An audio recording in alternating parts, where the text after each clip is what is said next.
everybody, and welcome to a brand new episode of the Nerd for No Reason podcast. I am one of your hosts, Mark. Hi, I'm the other host. My name's Raven. Welcome. Yes. Thanks for joining us, guys. Hooray. We're back. We've had adventurous weeks.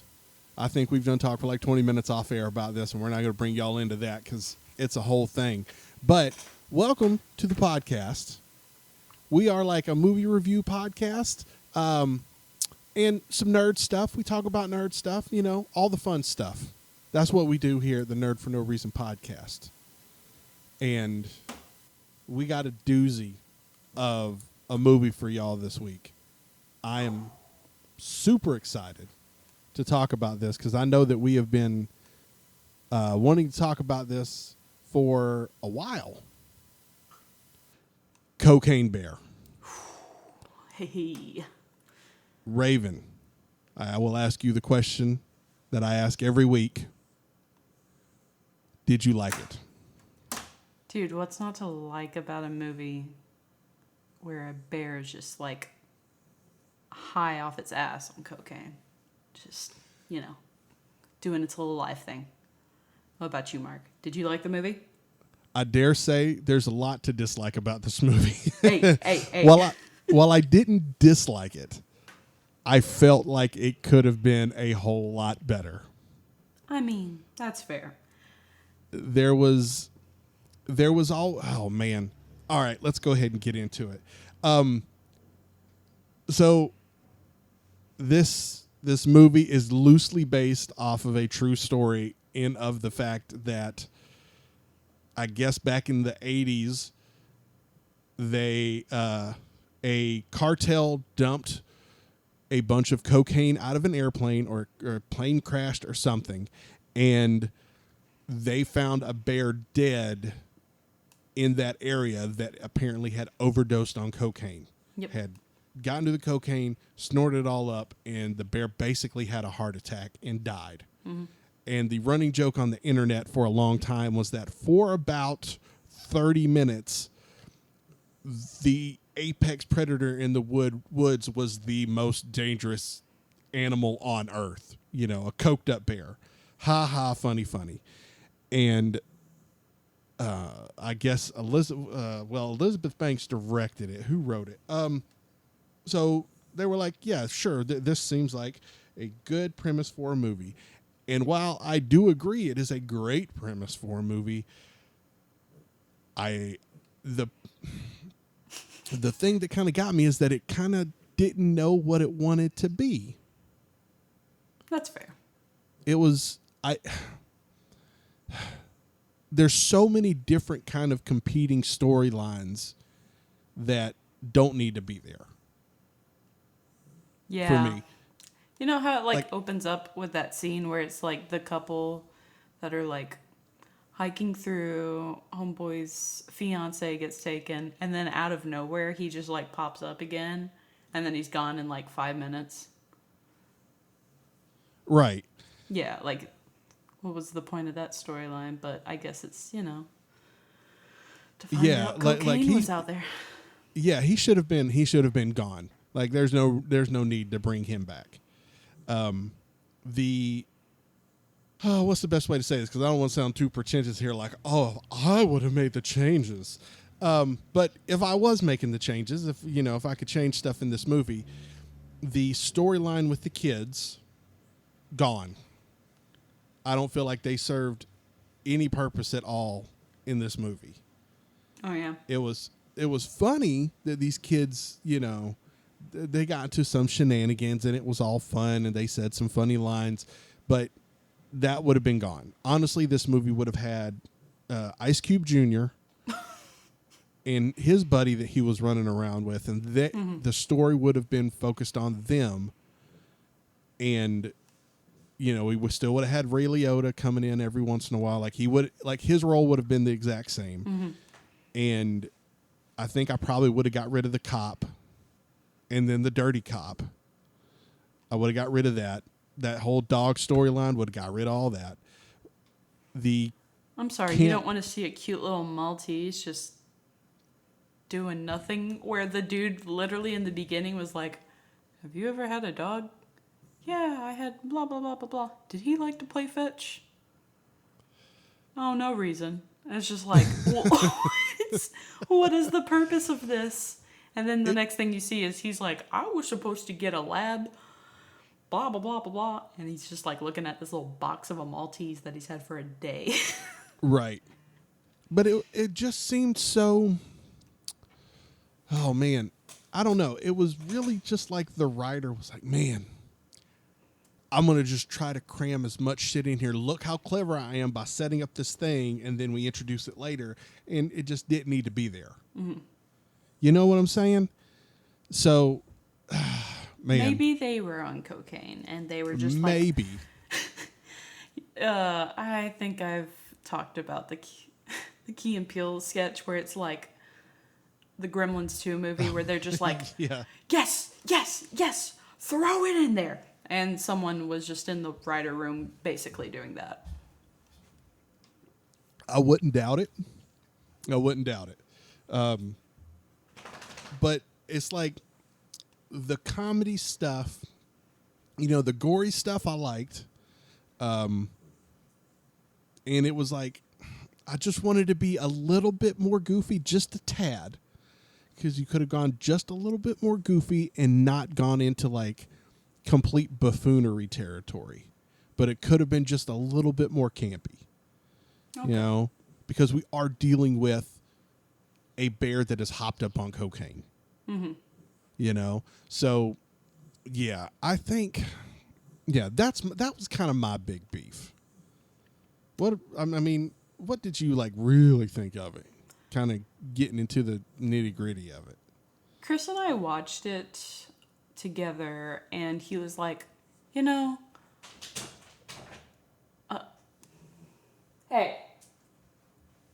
Sorry, Mutz, I was trying to get into the other dog crate because I'm sure he found a single piece of food. Anyways, Chris was like, you think back to like the 80s campy type movies and how they're just like, what you think of when you think of 80s camp type movies. And so he was like, that's the movie that we watched was basically like the 2000s version of like what you expect. You expect some like weird CGI thing going down. There's kids dropping the F-bomb, kids doing coke or some form of drug.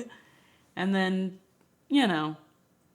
someone that's like, hey man, we're all peace and cool and we save the planet and stuff like that. Like you have your like person that's holier than thou, and I don't call them animals because stuff like that.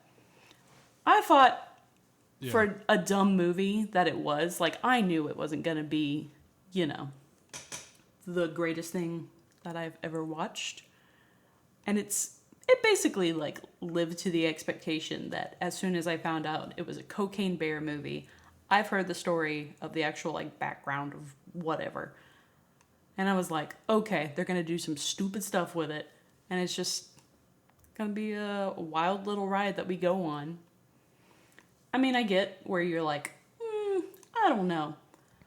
But I do like the fact that there's little cocaine cubs that are just like, we are also coked up. Let's get it. And then that very end scene where it's like the mom and the two cubs are like playing. And then they're all like, oh. Hello? Because they're just ready for more coke. I hope that makes sense. But honestly, the Cubs is something else I would have cut out too. Because that seemed like a weird way to... I think I just would have just introduced like more full-grown bears. No, I like the fact that she literally just went to her den and was like, here you go, kids. Have at it. Cocaine.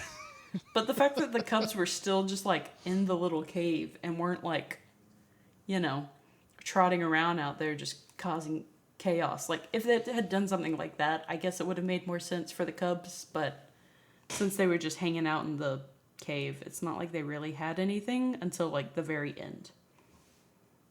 Yeah.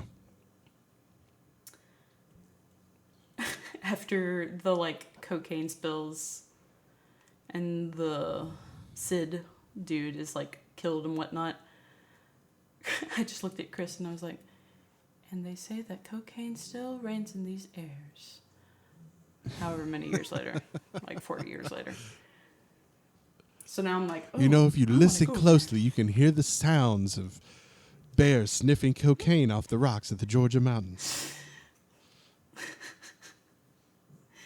My favorite was the bear that like sniffed cocaine off some dude's leg.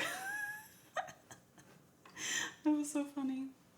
That was so dumb. But it's just like, it's like one of those stupid things that you're just like, I can't believe I laughed at something as just childish as this, and I enjoyed it. Listen, there were aspects of this movie that I really, really enjoyed. I don't want to come across as like, oh man, it was terrible, it was a piece of crap. It wasn't. It was absolutely a fun movie. Mm-hmm. But I feel like you could you could take it to the editing room and probably cut about 30 minutes out of it, and it would be great. I mean, I really liked when the bear was when they're at the ranger shed after like the ranger got kind of ate up and she hobbles back. You know, I'm first off, I'm glad she got ate up. True. But when they get back to the thing and they open the door and that bear's just kind of sitting there, like he was just all coked out, but he wasn't like raging yet. Mm-hmm. He was just like just goofing off, and for some reason that really struck me as hilarious. And then he just went and just fucked everything up, and then they chased him in the ambulance, and it was crazy. I was like, oh god, this is insane. So much fun. Yeah, I enjoyed it. I really, really did, but I just wanted to be just a few steps more. So close. We can get there, guys. We can get there. I would just like to note the fact that I grew up, you know, basically in the region that it's talking about, because it's that like little point from Georgia all the way to Knoxville to where I am now. Like the accents where they're like so southern, and I'm just like, dude. Especially like in Knoxville, like sure you'll find some people that like have a deep southern accent, but it's not as common as like what you think. And then you just go straight to Georgia and they're like Hicks, and I'm like, dude. And then I start thinking about Chris's friends, and I'm like, well, actually. Anyways, that's something else I think I would have enjoyed too, is seeing more of the locals besides just the like I would have loved to have seen like just some redneck, you know, you stumbled across some hillbilly in the backwoods, you know, what are you doing back here? That's my property. Like he's doing moonshine or something, like, you know, like really play to that stereotype. yeah. Like, man, I couldn't believe it. Cocaine just fell right out the sky. It was the greatest thing, you know. And then you find out like him and the bear are just best friends. They just do lines of cocaine together. Right? Like that's the level of absurdity I wanted it to go to. Like if you're trying to do, that level of like Georgia southern accent, at least, you got to go crazy with it. Because you know those people in the mountains. Whew. Yeah. Shoot, what was I just about to... I had something. And then my brain just lost it. And I really liked the characters of the little gang, because especially I know me and you, Raven, especially because we're well, you are specifically from that area, but me also being from Georgia, I know these kids too, where they think they're hot shit, you know, because they're bad in that little area that they're from. And then they run into someone like Ice Cube Jr. and just get beat up. But I just really liked where they were like, oh man, you know, and then they were great characters. Everyone was great characters. I really hated the park ranger lady, which means that I must say that if I disliked her so much, then she was obviously doing something right. So, I mean, that's fair. Yeah. Because I like when the one kid is literally just like in there and he's like, what's that smell? And she's just like, oh, it's imported. And, like, they have that whole like moment where he's literally just like trying to backtrack the fact that he's over there just like stealing stuff. Right. And it's like, oh, well, you smell so nice. And then the dude that she's like, ooh, he's like, it's imported. And she's just like, oh, can't believe he was smoking. Get out of here, you little shit. She's like, hello? But yeah, no, I can totally like imagine that lady like anywhere around here. It doesn't even, like I could go somewhere and I could like look at a lady and be like, that's her. I don't even have to like think about it.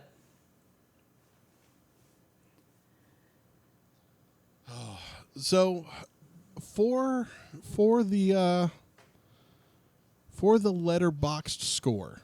By the way, follow us on Letterboxd at Nerd for no reason. I think that's how it works. I'm not real sure. I'm still trying to figure out Letterboxd, ladies and gentlemen. Let's start giving these things a definitive rating. Okay. On a scale of 1 out of 5 stars. What do you think is? What would you give this? Man, I'd probably put it at like maybe a 2.5 to 3. Because I feel like they could have gone, you know, a little more campy, a little more like stupid type stuff. But like I did enjoy the gore. I did enjoy, like you know that it's a CGI bear. But like at the same time, it's like, if you looked back at it like 20 years ago, you'd be like, whoa, is that a real bear? You'd be like, I can't believe they trained bears to do that stuff. That's crazy. How much coke do you think they give that? Do you think it's actual coke? Damn it, Raven, it's the craziest thing I ever seen. There's this bear, right? And they gave it a bunch of cocaine. And I'm telling you, this bear looked real. I ain't never seen nothing like it. We've come so far in technology. Dude, I can imagine your dad doing that, though. And just believing Man, I that can't it's even believe real. that was a fake bear.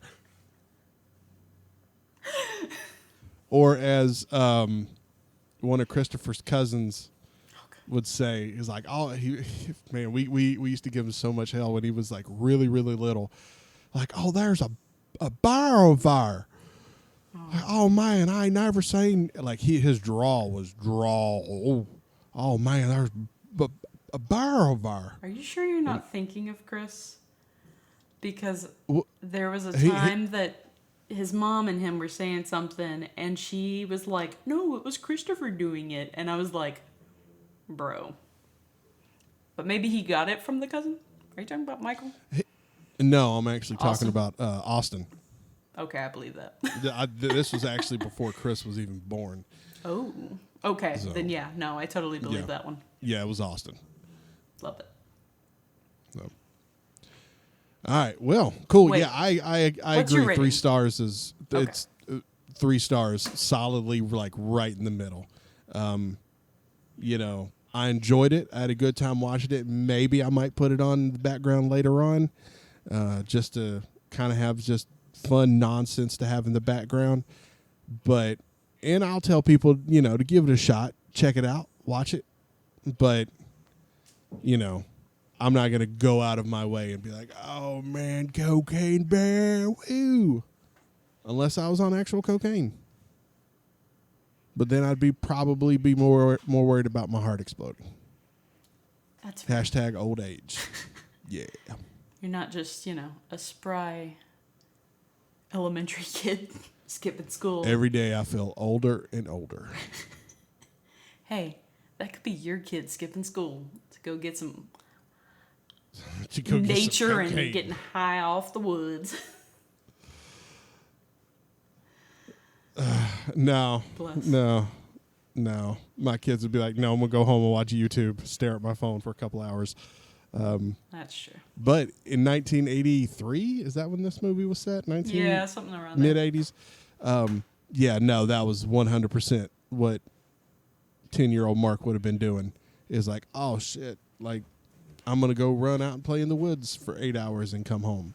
Yeah. Speaking of that, this is a weird tangent, but did you? I'm in a book club with my family, and someone chose to read Greenlight by Matthew McConaughey. And Matthew McConaughey basically talks about how he did something like that, where he was supposed to be, I think he was supposed to be in school, and he was like, I just skipped school, and I was running around, climbing trees, and making a fort in the woods. I made myself the tallest tree house and the tallest tree I ever could. I don't like Matthew McConaughey after that. That very book. much sounds like Matthew McConaughey. It was hard to listen to that book because it was, of course, read by him. How many times did he go? All right, all right. Dude, probably at least once a chapter.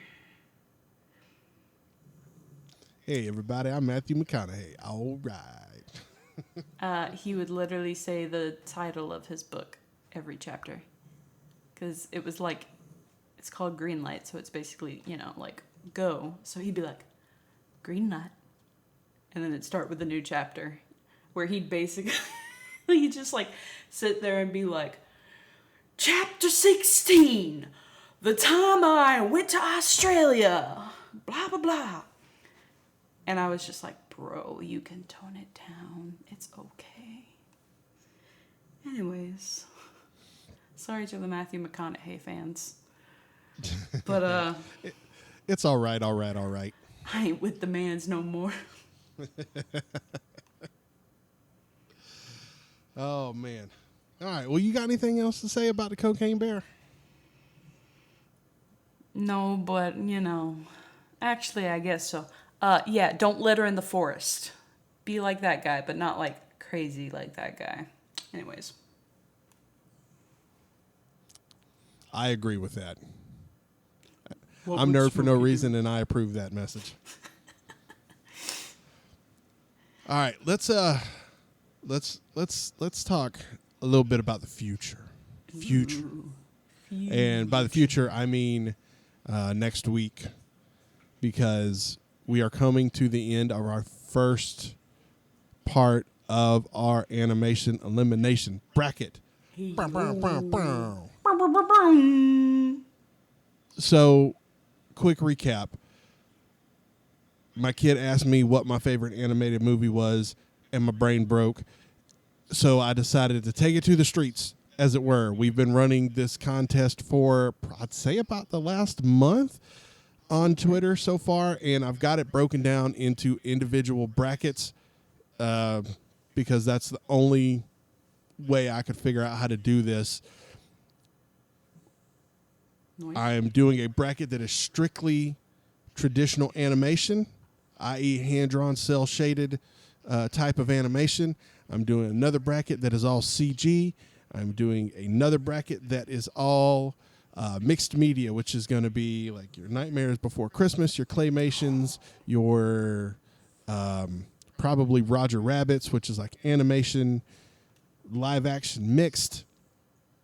And then we're going to round all of this off by doing an anime bracket, which is going to be a monstrosity of a task to do this, because, yeah. Yeah. And then we're going to have the final four. All of our four champions are going to battle it out, and we will determine what is the greatest animated movie of all time. And that will probably be in like 2 years. I don't know really how long that's going to take. But we are coming in, and for the traditional bracket, Disney was such a powerhouse that I said one half of this bracket is going to be nothing but traditional Disney animated movies. All the hits are there. And I did that because if I put any of these Disney movies, no matter how good or bad they were, against any non-Disney traditional animated movie, Disney would win. And I figured that was too unfair. So we might as well just go ahead and just put the big dogs against the big dogs and narrow it down to one. And that leads us to where we will be next week, the end of the bracket. We've had some very spectacular results that I will get into a deep dive into next week. But the battle for this week on the Twitter, it's going to be up all week long, starting today, Monday, when this episode drops. It's going to be Lion King versus Lilo and Stitch. Number 9 seed Lion King versus number 11 Lilo and Stitch. Both are so good. Both movies are fantastic movies. Also, both movies got their own spin-off shows. That's true. So that's very true. How you know they're good. Honestly, I was not expecting Lilo and Stitch to make it this far. I was not expecting it to be in the finals. Part of that is due to just how the brackets turned out. It got a good run. But it beat out, let's see. I don't want to spoil next week's episode, man. But the bracket is up at our Twitter account, and so are the polls. You can go back through and read all the results and the polls and everything else and see how everything has panned out so far. I recommend that you do that. I think it's going to be I got a feeling on who's going to win, and honestly, it was my pick from the beginning. So, yeah, we'll see. We'll see. I've been surprised this entire tournament because people, not only on Twitter, but I do an analog poll at work where I work in a big office building and people walk by my cube and start checking off things and having discussions with me, and they are very opinionated about their cartoon movies. So nice. It is very cool. I am excited. This is going to be great. I have a question. Yes. Have you been taking your family's poll as well? Because I know that your wife is a Disney adult. Yeah. Kind of. I talk about. I kind of talk about it with them, and they're kind of in line with me. Mm-hmm. Okay. But honestly, we've been so busy the past couple of days that once I get out of work, I'm just like, go, go, go, go, go, until I go to bed, you know. So, but I will ping them this week and get their definitive answers on this. So yeah. Nice. And we might. I'm in the early talks of talking with somebody about getting us new and original music, intro and outro music for the podcast. And I could not be happier. So like legit podcasters. Right.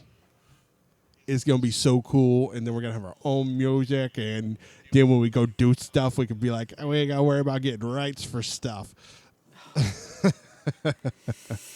But no, some one of the girls that I work with, actually I don't want to say girls. That makes it seem like I work around children. One of the ladies that I work around.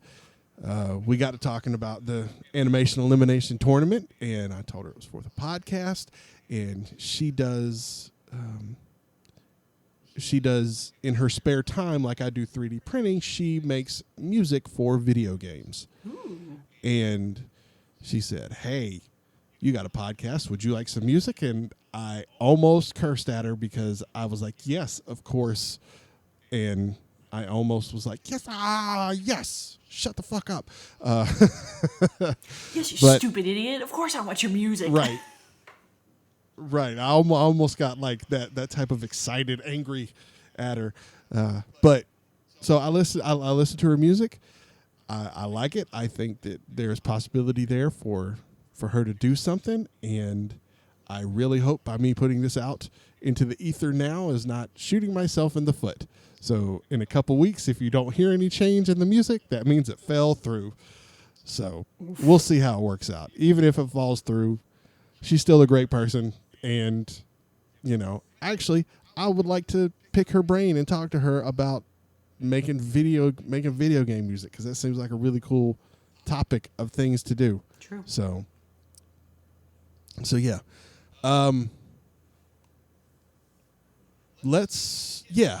Yeah. My brain went dumb because I was about to go to the social media stuff, but I'm not going to miss my favorite part of every week's episode. And that's when I ask Raven, my dear friend Raven, Yes. What has made you happy this week?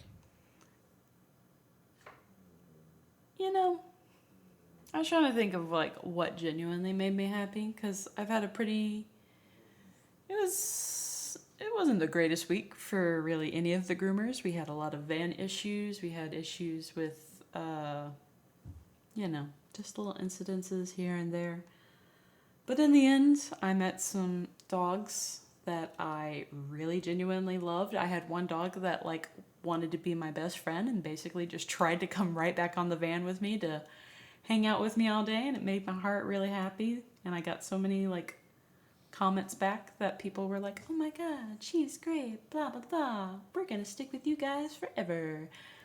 And so that just made me happy, since I definitely had a lot of anxiety and self-doubt when I first started grooming. So I really enjoyed that. But I also gave our own giant beast a bath this weekend, which he desperately needed after moving from somewhere where he had a yard that he would go and dig and basically bury himself.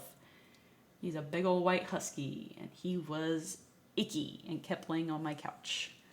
But now he's nice and clean, and we're all happy, and he can lay in the bed with us if he wants to. So that's the nice things that I've done this week.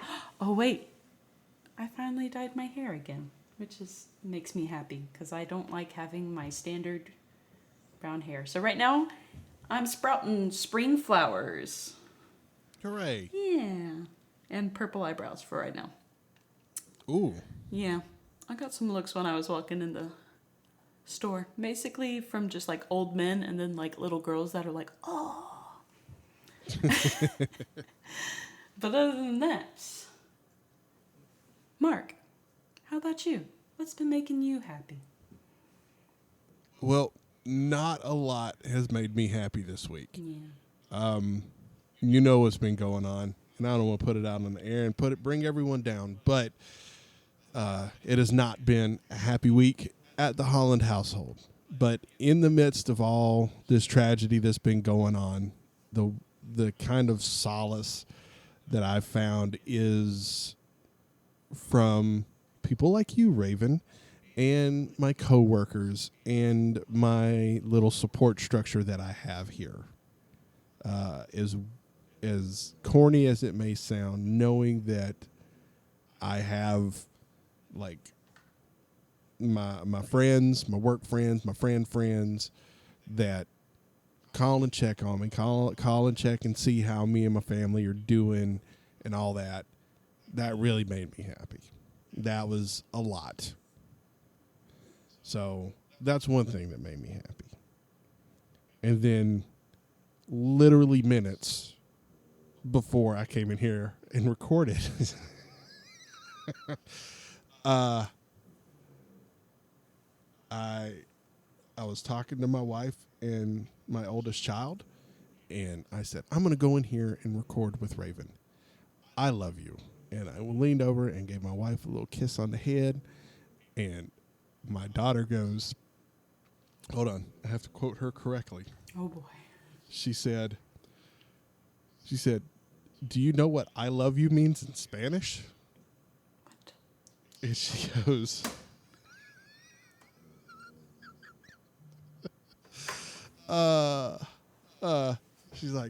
she said, do you know what I love you means in Spanish? And I looked at her, realizing that the sentence is butchered. And if she barely has a grasp on the English language, I'm sure her Spanish is probably just immaculate. Oof. She goes, "Te amo." I was like,